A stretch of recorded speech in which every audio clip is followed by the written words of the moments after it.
On est combientième de l'OCDE en termes d'attractivité fiscale? Vous savez qu'il y a une petite concurrence entre les pays. Oui, tout à On fait. est combientième? C'est pas mon sujet. On est 38e sur Oui, 38. Bienvenue dans cette nouvelle vidéo Pépite. Aujourd'hui, Charles Consigny se retrouve face à un élu de la France insoumise. Et comme vous allez le voir, cet élu ne maîtrise absolument pas le sujet qu'il aborde. En effet, pour cet élu, les grandes entreprises en France doivent être surtaxées, une déclaration ouvertement anti-riche, ensuite il va traiter les Italiens et les Allemands de fascistes. De son côté, Charles Consigny va essayer de le faire comprendre que surtaxer les riches n'est pas une bonne option, car ils vont simplement quitter le pays et donc créer derrière plus de chômage. En tout cas, la politique de la France insoumise est claire, taxer les riches, distribuer massivement des aides et ruiner complètement la France. Je vous laisse voir. Donc petit 1, il faut un impôt progressif sur les sociétés. Petit 2, nous ce qu'on propose, souvent les patrons ils vous disent on a trop de charges, on paye trop de charges, etc. sur les salaires, les cotisations patronales. Nous ce qu'on propose c'est qu'il y ait une caisse de péréquation interpatronale dans laquelle les grandes entreprises abondent davantage pour payer la juste part de cotisations, parce que c'est pas des charges, c'est des cotisations, encore et plus que les de petites paient moins. cotisations. Maintenant je vais vous dire pourquoi. Oui, bien sûr. Alors, bien sûr. Donc les grandes entreprises vont surcotiser. Ah ouais, exactement. Et alors j'ai vraiment aucun problème avec le fait que Amazon surcotise, que Carrefour surcotise. Ah non mais Amazon que ne paye le pas groupe... ses impôts ici. Ah ben voilà, donc il y a un autre problème, c'est que les grandes entreprises payent pas leurs juste. Mais il y a, pas il y a quand même un problème d'égalité devant Mais l'impôt. merci de l'avoir dit. Merci de l'avoir dit. Amazon ne paye pas sa juste part d'impôt. Ensuite, la faute de l'Europe, c'est pas la pourquoi faute ni du gouvernement ni de nous. Ouais, on peut tout à fait décider qu'on impose correctement les entreprises pour les bénéfices qu'elles font. Allez-y, finissez, mais on n'a pas simplement non plus... sur ce. Si, en gros, reste avec nous la deuxième partie. Simplement sur pourquoi c'est faux ce que vous dites.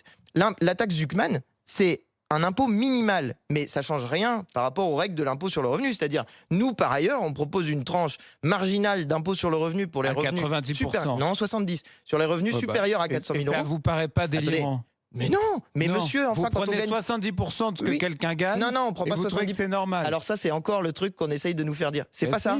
On prend 70% sur la tranche. Oui, j'ai bien compris. Oui, sur la tranche marginale. Mais ça vous paraît pas, ça vous paraît pas un problème?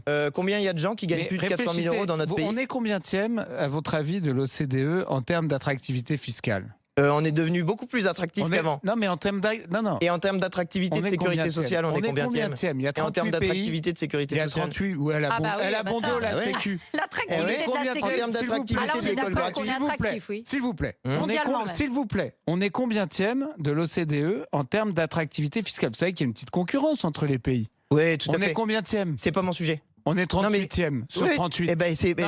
On est 38e sur 38. Super, on Qu'est-ce prélève que de vous faites de ce que l'Italie est en train de faire, à savoir piller nos riches? Mais non. Piller nos riches, piller nos chefs d'entreprise. Tout le monde se barre en Italie, à Milan. Vive l'exemple fasciste italien. Youpi. C'est pas le fascisme en Italie, monsieur. C'est pas le fascisme en Italie. Écoutez, Madame Mélanie, quelle est la définition du fascisme? Quelle est votre définition du fascisme? En même temps. Non, alors là, j'aimerais entendre votre définition du fascisme. Tout à fait, on va la faire directement. C'est une négation de la lutte des classes et c'est le fait que vous alliez dire. Le fascisme, c'est une négation de la lutte des classes. Laissez-moi répondre. Ah non, le fascisme dans l'histoire, c'est les nazis et les Italiens. C'est un autre sujet. Ah, d'accord, il y a deux définitions du fascisme. Non, pardon, je vais vous dire ce qu'ont fait les nazis et ce qu'ont fait les fascistes italiens, si vous le voulez bien. L'objectif des fascistes et des nazis, ça a été de faire en sorte d'invisibiliser les rapports de classe et de dire il y a une unité de la race. C'était ça la logique des fascistes. Et donc, il y a des intérêts communs entre les patrons italiens et les salariés italiens. Et il faut qu'on soit tous ensemble. Et ça, c'est la politique de Madame Mélanie. C'est exactement ce qu'elle fait. Vous venez de le dire, ils sont en train de nous prendre nos riches. Ils sont en train de nous prendre nos riches. Vous voulez absolument opposer on dirait absolument opposer les patrons. On n'a pas le droit de qualifier de fasciste des gens qui s'en revendiquent. C'est quand même un peu particulier. Madame Mélanie, elle s'inscrit dans la longue histoire du fascisme italien et avant d'essayer de se donner un visage plus doux, eh bien, elle était tout à fait dans cette lignée-là. En attendant, on a les mêmes en France. On a les mêmes en France. On a des gens. Le totalitarisme à visage humain, vous savez ce que c'est. Pas en même temps. On a les mêmes en France. On a des gens qui essayent de faire oublier qu'à l'intérieur de leur programme, il y a la suppression du droit du sol, comme l'a fait le gouvernement de Vichy dès qu'il est arrivé au pouvoir, en dénaturalisant des gens qui avaient été naturalisés, qui étaient des Italiens qui étaient venus et qui avaient été dénaturalisés, et en participant à la collaboration, en envoyant des Juifs dans les trains. Donc vous voyez... Non, pas dans les trains.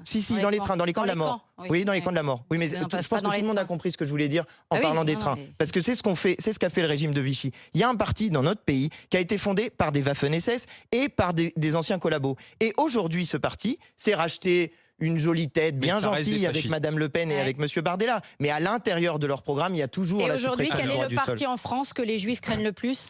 Et là, Mais- je ne crois pas que ce soit le Rassemblement national, je C'est- crois que c'est plutôt vous. Mais voyez. Madame, Non, non, mais il y a une- regardez il y a simplement une- les il y a enquêtes une- d'opinion. Mais je ne vous verrez. dis pas, je ne vous dis pas qu'il n'y a pas une campagne Donc, de. Madame, vous avez je vais raison, vous le répondre. fascisme Je vais vous peut se répondre. transformer et Non, non. avoir différents visages au Moi, fur et je à dis mesure pas- de l'histoire, apparemment. Vous êtes en train de me traiter de fasciste. Non, vous avez apparemment une définition allez très jusqu'au bout. élastique du fascisme. Non, non, Pourquoi j'ai vous pas une comptez définition m'attaquer en élastique du justice, fascisme. peut-être? Allez Non, jusqu'au je bout vous de l'idée. écoute, vous nous expliquez ce qu'est Allez le jusqu'au bout de fascisme. l'idée, Madame. Ben moi, je vous explique. Vous invoquez maintenant. On vous parle de l'Italie.